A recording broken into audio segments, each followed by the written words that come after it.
ओम श्री गणेशाय नमः। श्री आशुतोषाय नमः। श्री हरिवंश पुराण भविष्य पर्व अध्याय 133, 134 और 135। त्रिपुर वध की कथा।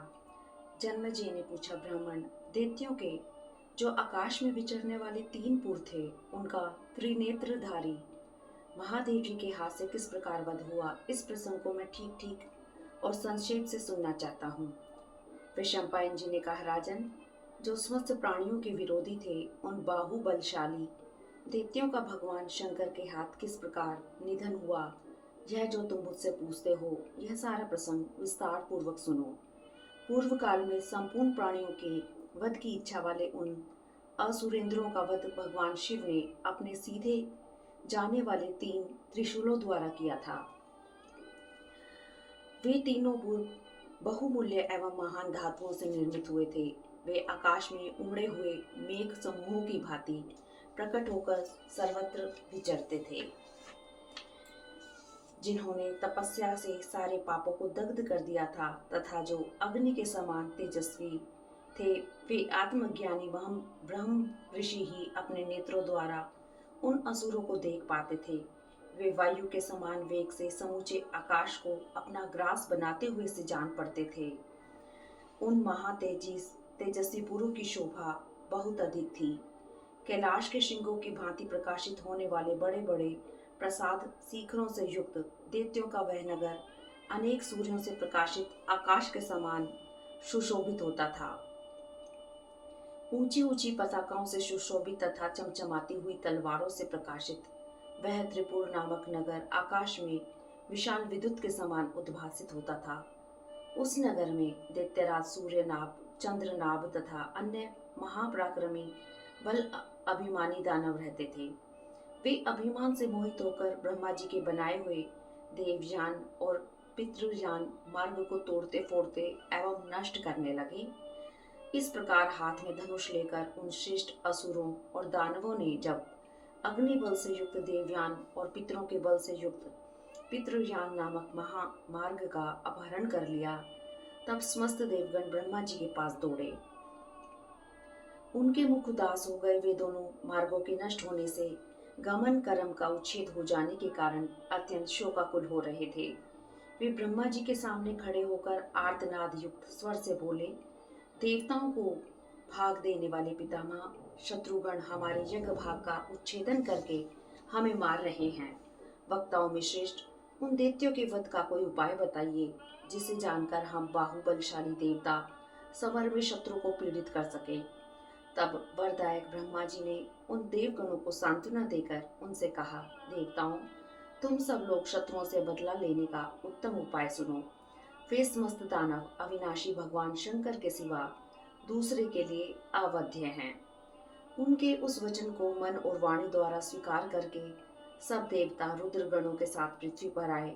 वे विंध्य और मेरु पर्वत की तलहटी में तथा भूतल के मध्य भाग में उग्र तपस्या करते हुए सब के सब योगज्ञ मुनि हो गए और ब्रह्म संहिता प्रणव का जप करते हुए कश्यप नंदन हर की शरण में गए। उनके लिए जन समुदाय में पराई स्त्रियां वंध्य, निष्फल और मोह उत्पन्न करने में असमर्थ थी। वे कुश की चटाई बिछाकर उसी पर सोते।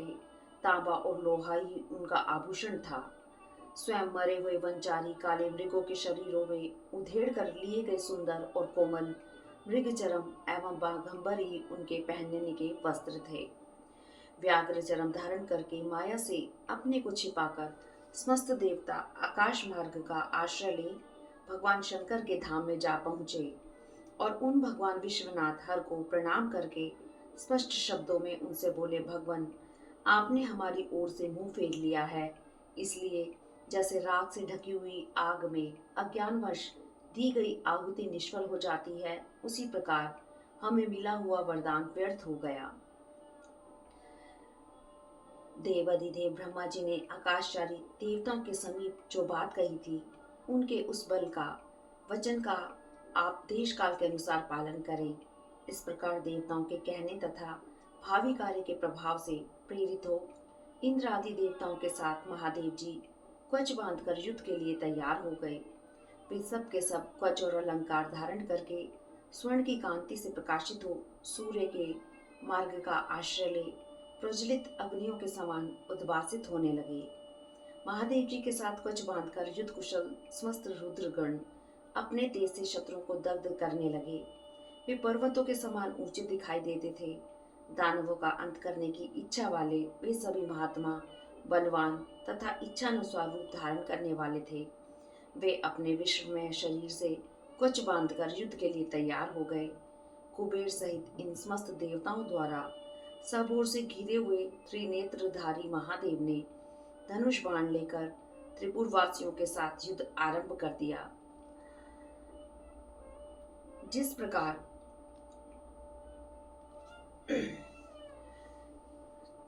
जैसे नगर की अट्टालिकाओं पर चढ़े हुए लोग गिरते हों, उसी प्रकार वे त्रिपुरवासी दैत्यगण अपने शरीरों के विदीर्ण हो जाने से देह रहित हो जीर्ण शीर्ण हुए पर्वतों के समान उस नगर से नीचे गिरने लगे। सम्रांगण में आए हुए दैत्य अत्यंत घायल और विषत हो ब्रज के मारे हुए पर्वतों के समान धराशायी होने लगे। विजय की प्राप्ति से उत्साहित हुए वे असुर आपस में कहने लगे, संग्राम में विजय की इच्छा रखने वाले समस्त देवताओं को हम बलवान दैत्यों ने संगठित होकर प्रास खड़ग तोमरों से भयभीत कर दिया। शुक्राचार्य के भविष्य से सजग एवं बल संपन्न हुए विजयी दैत्य शिरोमणि सम्रांगण में आयुधों सहित बड़ी शोभा पा रहे थे। मन के समान वेगशाली और शीघ्रगामी घोड़ों के द्वारा खींचा जाता हुआ रथ आकाश के मध्य भाग में पहुंचकर विद्युत सहित मेघ की भांति प्रकाशित होने लगा। सबके पूर्वज त्रिनेत्रधारी भगवान वृषभ ध्वज का उनके परम पवित्र पूर्व कर्मों का उल्लेख करते हुए स्तवन करने लगे। तपस्या से शांति को प्राप्त हुए सत्यव्रत परायण ऋषियों, अमृत भोजी देव समूह तथा गंधर्वों और अप्सराओं ने भी गंधर्व स्वर से उनकी स्तुति की। पितृ संबंधी दूसरे स्थान पर खड़े हुए सौम्य स्वभाव वाले देवताओं के मुख पर महान हर्ष छा रहा था। वे युद्ध कुशल दानव शतघ्नियों, भल्लों और शूलों से चोट करते हुए महान पराक्रम प्रकट कर रहे थे।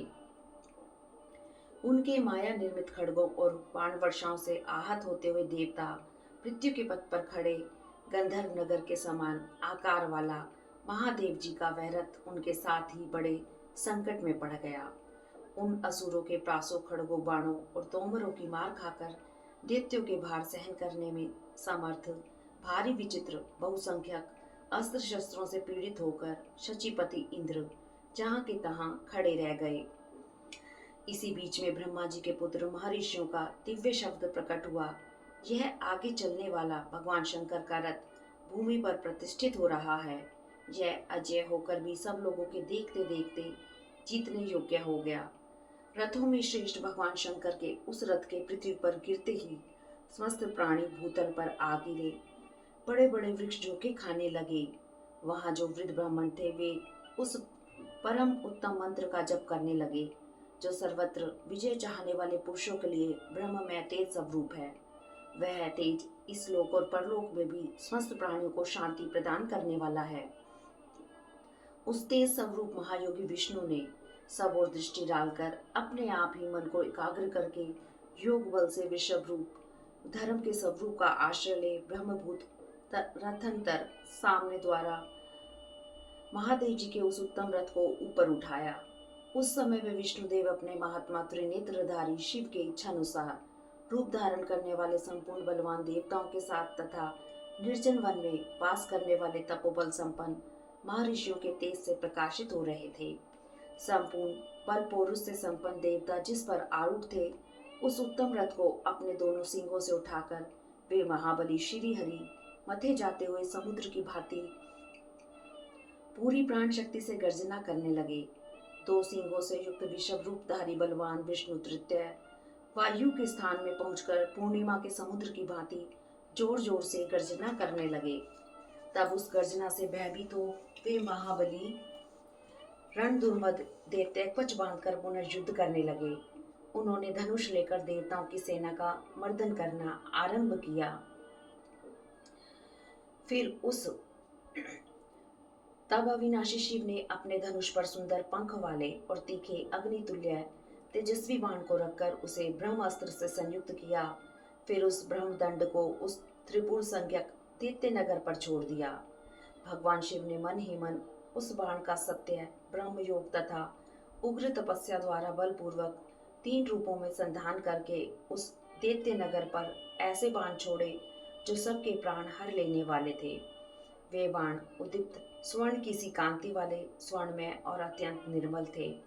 विषैले सर्पों के समान उन श्रेष्ठ एवं भयंकर बाणों को छोड़कर 3 प्रज्वलित एवं वेगशाली बाणों द्वारा उस दैत्य नगर को विदीर्ण कर दिया।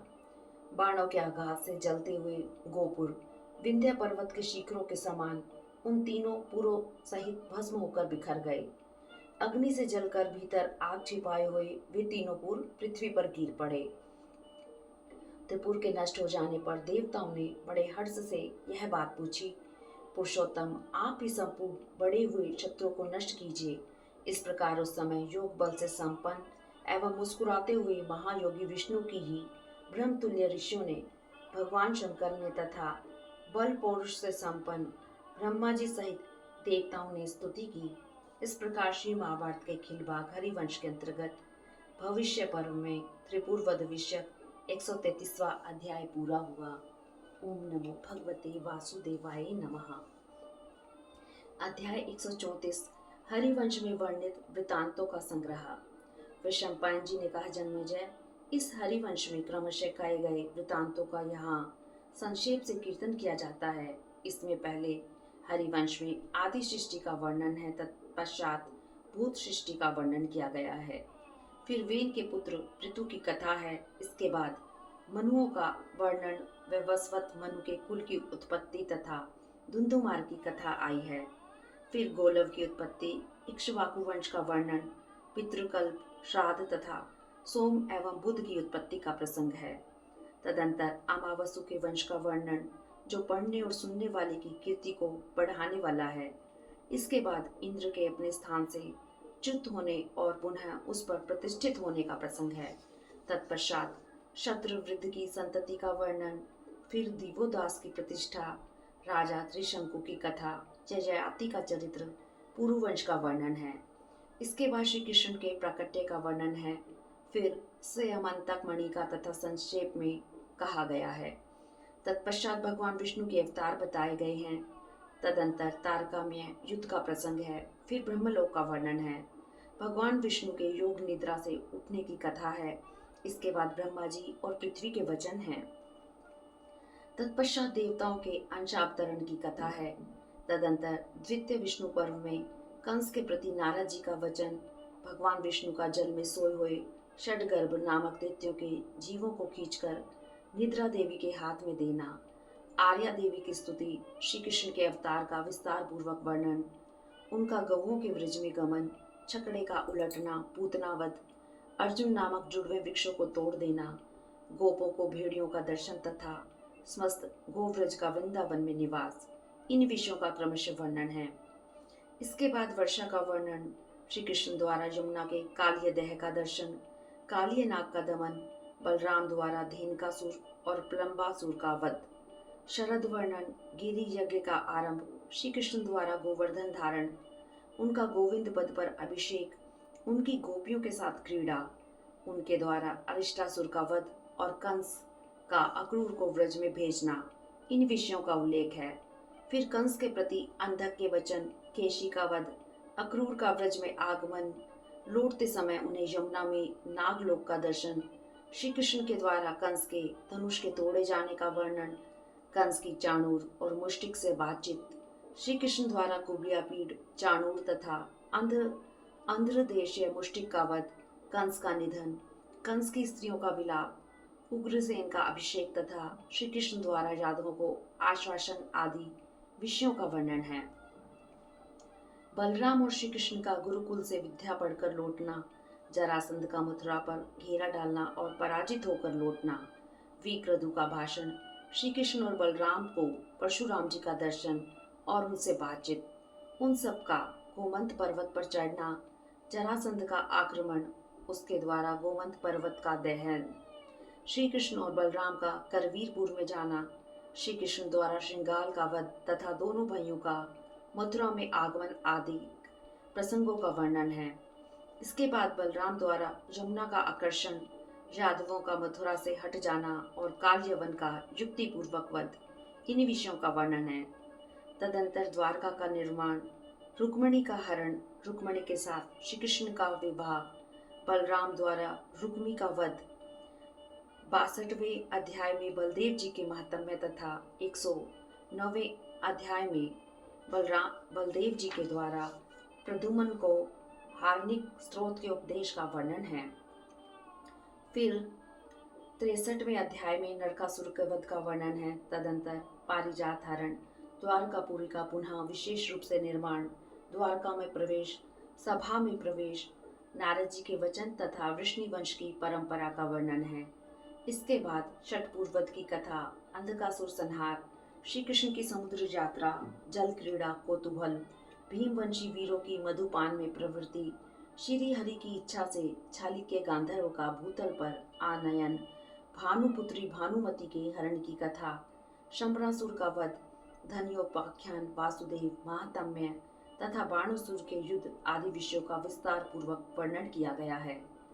तीसरे भविष्य पर्व में भविष्य राजवंश एवं भावी कलयुग का वर्णन, फिर पुष्कर प्रादुर्भाव का विस्तार पूर्वक वर्णन किया गया है। तत्पश्चात भगवान के वराह, नरसिंह और वामन अवतार की कथा का अधिक वर्णन किया है। तदंतर श्री कृष्ण की कैलाश यात्रा, पौंड्रक वध तथा हंस और डिंबक के मारे जाने के प्रसंग का वर्णन आया है। तत्पश्चात महादेव जी के द्वारा त्रिपुर के संहार की कथा। इस प्रकार हरिवंश के वृतांतों का यह संक्षिप्त संग्रह बताया गया है। यह समस्त पापों का नाश करने वाला है। जो एकाग्रचित होकर प्रतिदिन सायंकाल और प्रातःकाल इस वृतांत को सुनता है, वह सफल मनोरथ होकर भगवान विष्णु के धाम में जाता है। यह वृतांत धन, यश और आयु की प्राप्ति कराने वाला तथा भोग और मोक्ष रूपी फल को देने वाला है। इस प्रकार महाभारत के खिलबाग हरिवंश के अंतर्गत भविष्य पर्व में वृतांत संग्रह विषय 134वां अध्याय पूरा हुआ। हरिओम तत्सत। ओम नमो भगवते वासुदेवाय नमः। अध्याय 135 हरिवंश की श्रवण की दक्षिणा, फल एवं महात्म्य का वर्णन। जन्मजय ने पूछा, मुनिवरोत्तम, अब आप मेरे सामने यह बताइए कि हरिवंश पुराण सुन लेने पर क्या फल होता है और उस समय क्या दान देना चाहिए। वैशंपायन जी ने कहा, भरतवंश शिरोमणि, हरिवंश पुराण सुन लेने पर शरीर, वाणी और मन के द्वारा उपार्जित सारे पापों का उसी प्रकार नाश हो जाता है जैसे सूर्योदय होने पर अंधकार का। 18 पुराणों के श्रवण से जो फल प्राप्त होता है उसे विष्णु भक्त पुरुष केवल हरिवंश सुनकर प्राप्त कर लेता है। इसमें संशय नहीं। जो श्रद्धा पूर्वक हरिवंश के आधे या चौथाई श्लोक को भी सुनते हैं, वे भगवान विष्णु के धाम में चले जाते हैं। कलयुग में जम्बू द्वीप का आश्रय लेकर रहने वाले लोगों में इस ग्रंथ के श्रोता दुर्लभ हो जाएंगे, यह मैं सत्य सत्य कहता हूँ। पुत्र की कामना रखने वाली स्त्रियों को भगवान विष्णु के सुयश से भरे हुए इस ग्रंथ का अवश्य श्रवण करना चाहिए। जो शास्त्र उक्त फल को प्राप्त करने की इच्छा रखता हो, उस श्रोता को चाहिए कि वह अपनी शक्ति के अनुसार वाचक को हरिवंश सुनने की दक्षिणा के रूप में 3 निष्क सुवर्ण प्रदान करे। अपने कल्याण की इच्छा से वह वाचक को वस्त्र और बछड़े सहित एक कपिला गौ भी दे, जिसके सींगों में सोना मढ़ा हुआ हो। वह दोनों हाथों के लिए अलंकार भी दे तथा कान के आभूषण भी अर्पित करे। विशेषतः जीविका आदि कोई सवारी अवश्य दे। उसे ब्राह्मण के लिए भूमि का दान भी देना चाहिए, क्योंकि भूमि दान के समान दूसरा कोई दान ना तो हुआ है और ना होगा ही। जो मनुष्य हरिवंश को सुनता और सुनाता है, वह सब प्रकार से पाप मुक्त होकर भगवान विष्णु के धाम को प्राप्त कर लेता है। वह अपनी 11 पीढ़ी के समस्त पितरों का उद्धार कर देता है, साथ ही अपना, अपने पुत्र का तथा अपनी पत्नी का भी उद्धार करता है। श्रोता को इस हरिवंश श्रवण के उपलक्ष्य में इसकी श्लोक संख्या का दशांश हवन करना चाहिए। यह सब कुछ मैंने तुम्हारे सामने कह दिया। इसके स्मरण मात्र से मनुष्य सब पापों से मुक्त हो जाता है। इसके श्रवण से पुत्रहीन को पुत्र और निर्धन को धन की प्राप्ति होती है। नरमेध और अश्वमेध यज्ञों से मनुष्य को जो फल प्राप्त होता है, उसी को श्री हरि के इस पुराण का श्रवण करने से मनुष्य निश्चय ही प्राप्त कर लेता है। ब्रह्म हत्या, भ्रूण हत्या, गो हत्या, सुरापान और गुरु पत्नी गमन, इन महापातकों से युक्त मनुष्य भी इस पुराण को एक बार पूर्वोक्त विधि से सुन लेने पर पवित्र हो जाता है। इसमें अन्यथा विचार नहीं करना चाहिए। यह मैंने तुमसे श्री कृष्ण के अपार, अद्भुत एवं महान महात्म्य का वर्णन किया है। जो इसे सुनता और पढ़ता है, वह लोक में जो परम दुर्लभ और महान फल है, उसे भी शीघ्र ही प्राप्त कर लेता है। इस प्रकार श्री महाभारत में व्यास निर्मित 1,00,000 श्लोकों की संख्या के अंतर्गत उसके खिलबाग हरिवंश के अंतर्गत भविष्य पर्व में श्रवण फल का वर्णन विषयक 135वां अध्याय पूरा हुआ। भविष्य पर्व संपूर्ण हुआ। हरिओम तत्सत। ओम नमो भगवते वासुदेवाय। वासुदेवाय हरि वासुदेवाय। ओम नमो भगवते वासुदेवाय।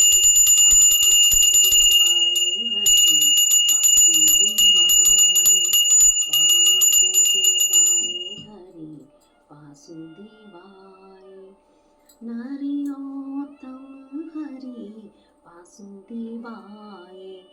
पुरुषोत्तम हरि वासुदेवाय। ओम नमो भगवते वासुदेवाय। वासुदेवाय हरि वासुदेवाय। वासुदेवाय हरि वासुदेवाय। इस तरह हम सभी को अपने पूर्वजों के कल्याण के लिए और अपने उद्धार के लिए हमेशा हरिवंश पुराण का श्रवण करना चाहिए, अध्ययन करना चाहिए। आशा करती हूँ आपने हरिवंश पुराण को अच्छे से सुना है और अपने जीवन में इसे अप्लाई करने की जरूर कोशिश करेंगे। हरिओम तत्सत। हरिओम।